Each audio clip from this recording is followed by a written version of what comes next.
ध्यान जब अपनी सिद्धावस्था में पहुंचता है तो उस ध्यान की सिद्धावस्था को ही समाधि कहते हैं।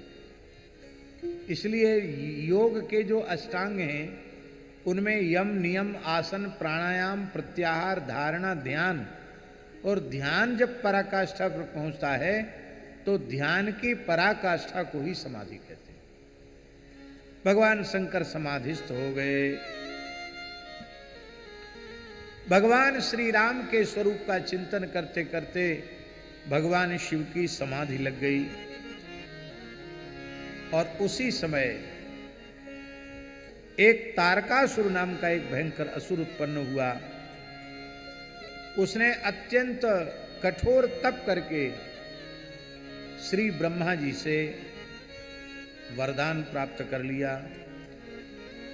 वो दुष्ट चाहता था कि मैं मरूं ही नहीं। ब्रह्मा जी ने कहा, यह तो संभव नहीं है।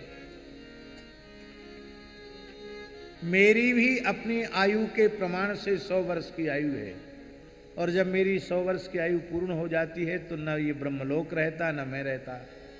मैं अपने लोक के सहित भगवान में विलीन हो जाता हूँ।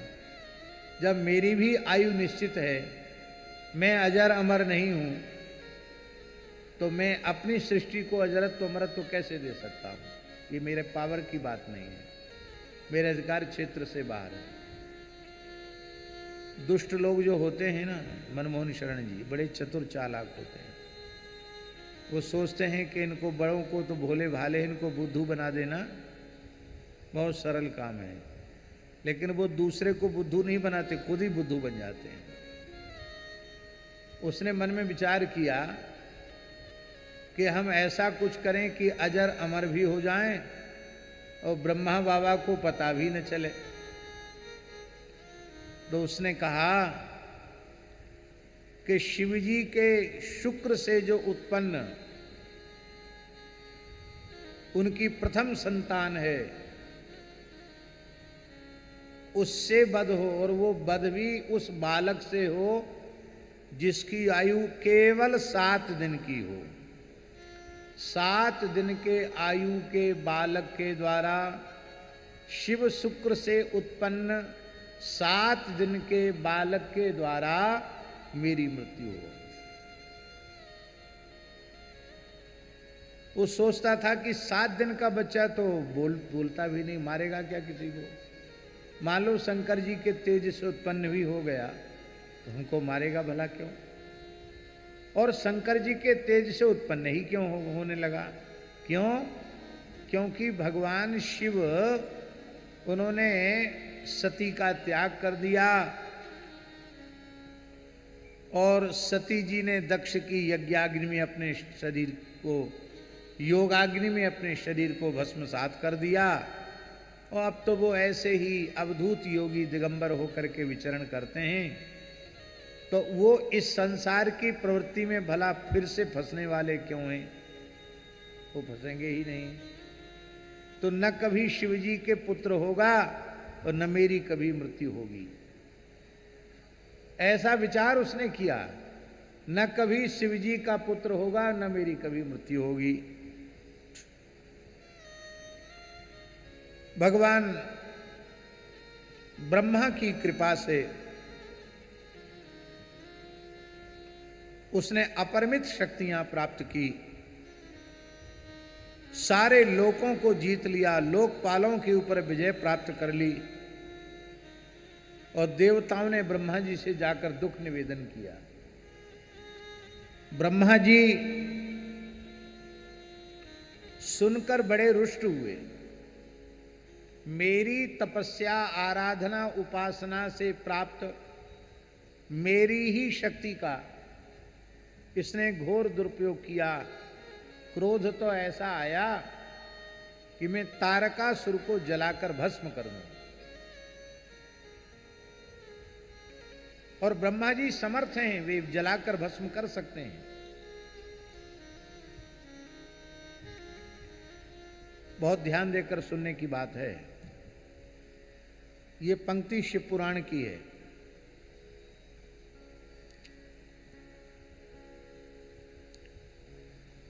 इसको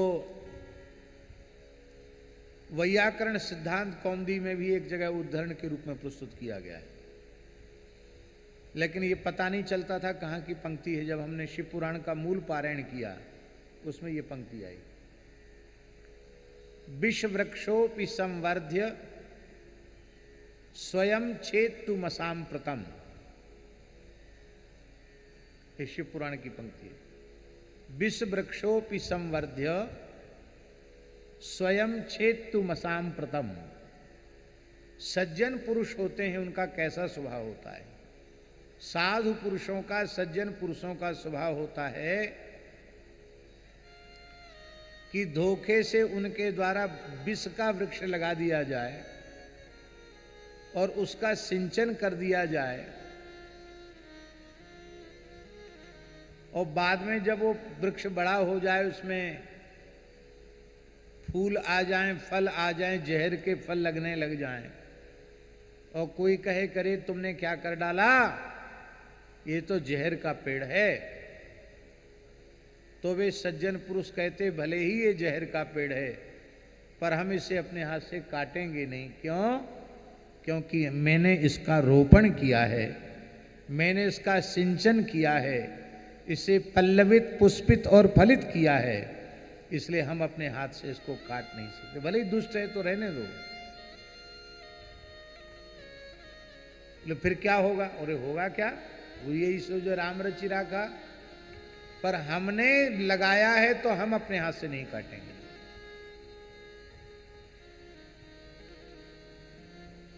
विश्व वृक्षोपि संवर्ध्य स्वयं छेत्तु मसाम प्रतम।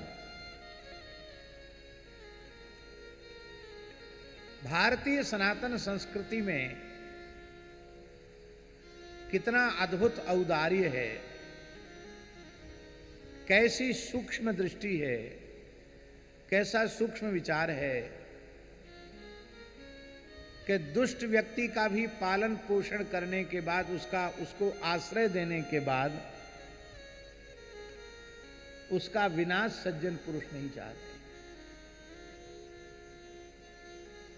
बोले वो सबके लिए खतरा बन रहा है तो उसका परिणाम क्या होगा? तो इसका समाधान भागवत जी की एक पंक्ति में है। क्या समाधान है? हिंस्रः स्वपापे न विहिंसित खलः।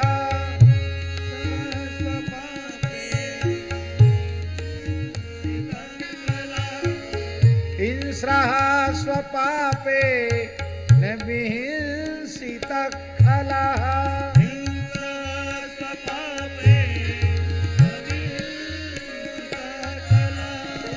साधु समत्वे भयात् विमुच्यते। साधु समत्वे न भयात् विमुच्यते। दुष्ट को मारने की जरूरत नहीं है। दुष्ट अपनी दुष्टता के पाप से, दुष्ट अपनी दुष्टता के पाप से स्वयं भी नष्ट हो जाता है, और साधु पुरुष अपनी सज्जनता के कारण समस्त प्रकार के भयों से मुक्त हो जाते हैं। अब कोई ये कहे कि दुष्ट और सज्जन एक साथ रह नहीं सकते, अथवा कोई ये कहे कि सज्जनों की संख्या कम है, दुष्टों की संख्या ज्यादा है, सज्जन दुष्टों के बीच में अपना कैसे गुजारा करें, कैसे निर्वाह करें, तो विचार की बात है। 32 दांतों के बीच में जीव गुजारा करती है कि नहीं करती? जिह्वा, जीव, ये दांत कठोर हैं, दुष्ट प्रकृति के हैं, और जीव अत्यंत सरस है, सरल है, कोमल है, मृदु है, सज्जन स्वभाव की है। पर ये सज्जन स्वभाव की जिह्वा अपने कठोर दांतों के इस सज्जन स्वभाव की जिह्वा इतने कठोर दांतों के साथ पूरा जीवन निर्वाह कर देती है। ये दांत इसके ऊपर तनिक भी रहम नहीं करते हैं। बताओ, हमारे बीच में रहती इसकी सार संभार करें, धोखे से जीव दांत के पास आ जाए तुरंत उसको घायल कर देते हैं दांत, और उसी दांत में कोई तिनका लग जाए अथवा मसूड़े में दर्द हो जाए, ये जीभ बार बार वहीं जाती है जहाँ दर्द है, जहाँ तिनका फंसा है, और बार बार पूछते, कहो भैया कैसे हो, ठीक हो, कुशल से तो हो ना। ज्यादा दर्द बढ़ जाता है तो उस दांत को के दर्द को दूर करने का उपाय भी जीव ही करती है। वही डॉक्टर के पास जाकर बोलती है कि इसमें साहब बहुत ज़्यादा दर्द है, कोई इंजेक्शन लगाइए, कोई दवाई कीजिए, इसको ठीक कीजिए। मुख में जिह्वा पहले आई कि दांत? बोलो, कौन आया पहले? पहली जिह्वा आई। जन्म से दांत तो तुलसीदास जी के आए थे और किसी के नहीं आए। जन्मत मुख 32 दंत तो केवल गोस्वामी जी के आए और किसी के नहीं आए, सुना ही नहीं आज तक। जन्म के समय भी दांत नहीं थे, और पूर्ण आयु प्राप्त करके जो मरते हैं वृद्धावस्था में, उनके भी मरते समय मुख में एक दांत नहीं रहता, न जन्म के समय न मृत्यु के समय। बीच में भी एक बार आते हैं, फिर टूटकर दोबारा उगते हैं।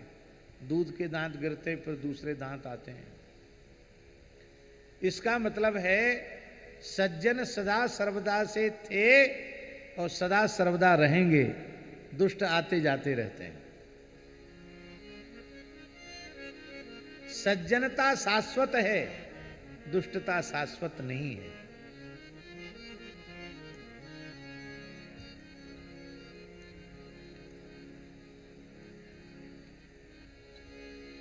दांत कहते हम जिह्वा के साथ नहीं रह सकते, इसलिए वे नष्ट हो जाते हैं, और जीव कहते हम किसी के भी साथ रह सकते हैं, इसलिए वो रही चली आती है। दांतों की संख्या 32 है और जीव विचारी अकेली है। संख्या बल है ही नहीं जीव के पास, लेकिन संख्या बल कम होने का अर्थ ये नहीं कि जीव बहुत कमजोर है। वो इतनी ताकतवर है कि चाहे तो एक ही बार में 3200 दांत बाहर निकलवा सकती है। जब दांत ज्यादा परेशान करते हैं तो डॉक्टर साहब दाढ़ निकाल दो, दांत निकाल दो, ये कौन कहता है? जिह्वा ही तो कहती है। अथवा किसी बहुत मजबूत आदमी को गाली दे दो, अपमान कर दो, इतने घूंसे मुंह में जमाएगा कि सारी 32 ही बिना ऑपरेशन के बाहर हो जाएगी बाहर।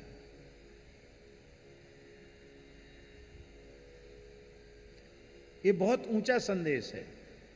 दुष्ट ने अपनी दुष्टता नहीं छोड़ी और सज्जन ने अपनी सज्जनता त्याग कर दी, तो पक्का रंग किसका हुआ? दुष्टता का कि सज्जनता का?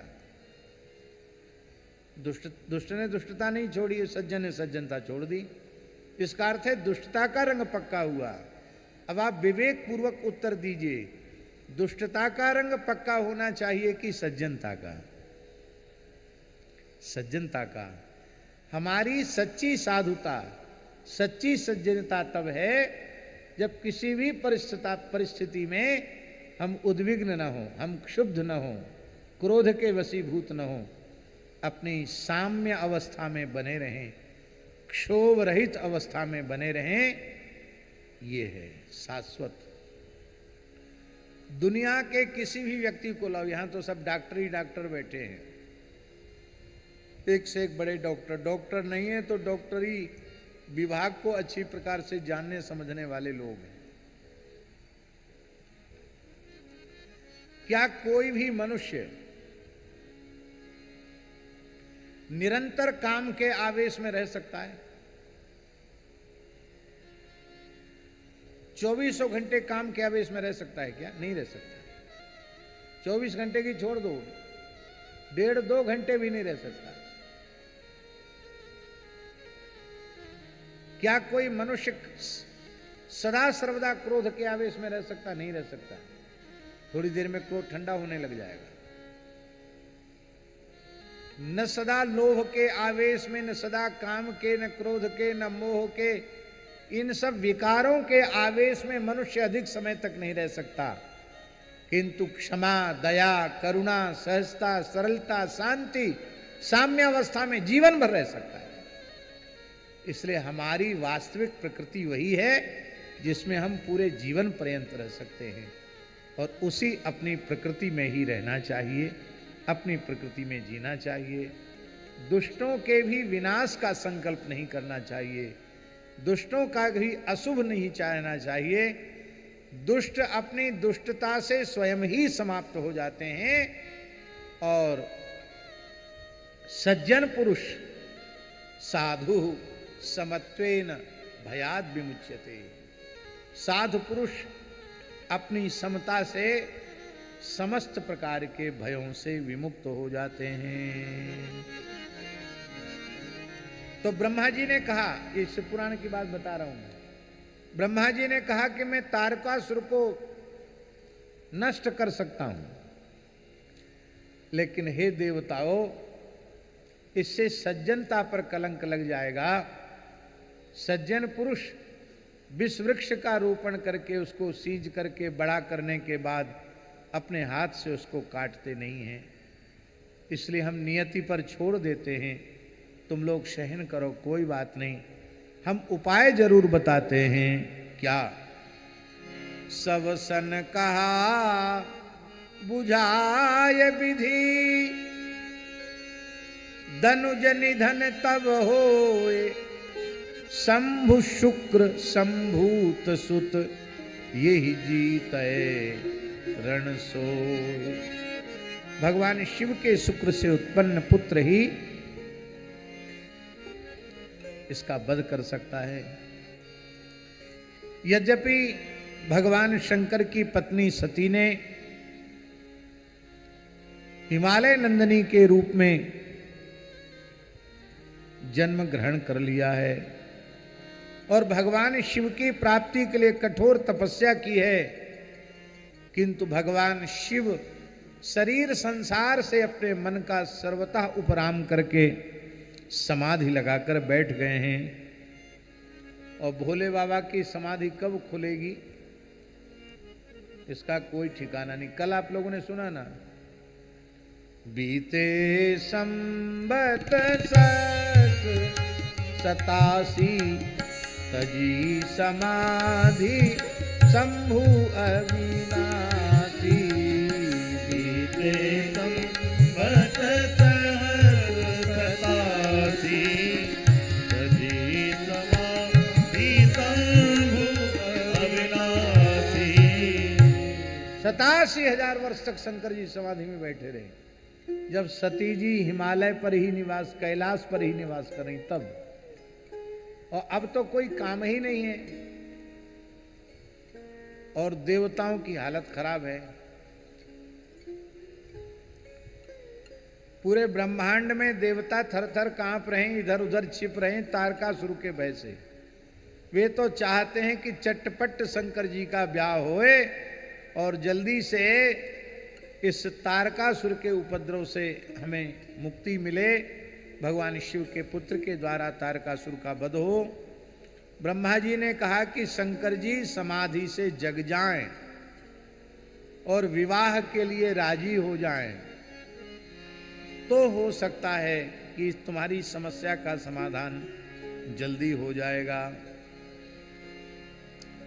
शंकर जी को समाधि से कैसे जगाया जाएगा? बोले शंकर जी की समाधि तब जागृत हो सकती है, शंकर जी समाधि से तब जग सकते हैं जब उनके मन में क्षोभ हो जाए, उनका चित्त क्षुब्ध हो जाए, क्योंकि समाहित चित्त में ही समाधि लगती है और चित्त असमाहित हो जाएगा तो समाधि खुल जाएगी। चित्त को असमाहित करने वाला तत्व कौन है? वो तत्व है कामदेव।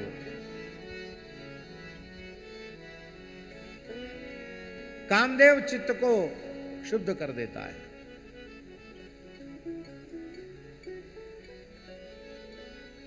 पठ बहु काम जाए शिव पाही, पठ बहु काम जाए शिव पाही, करे क्षोभ शंकर मन माही, करे क्षोभ शंकर मन माही, तब हम जाए शिवहि सिरुनाई, तब हम जाए शिवहि सिरनाई,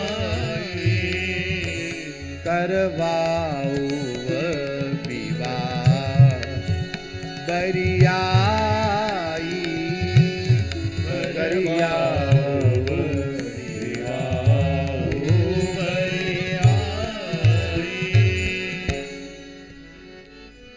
कामदेव जाकर के अपने बाणों का प्रयोग करे। शंकर जी समाधि से जागृत हुए और जैसे ही शंकर जी समाधि से जगेंगे, हम सब देवता हाथ पैर जोड़ करके उनको प्रार्थना करके बरियाई, बरियाई माने हठात हठ पूर्वक प्रेमाग्रह पूर्वक उनका विवाह करा देंगे और फिर समस्या का समाधान हो जाएगा।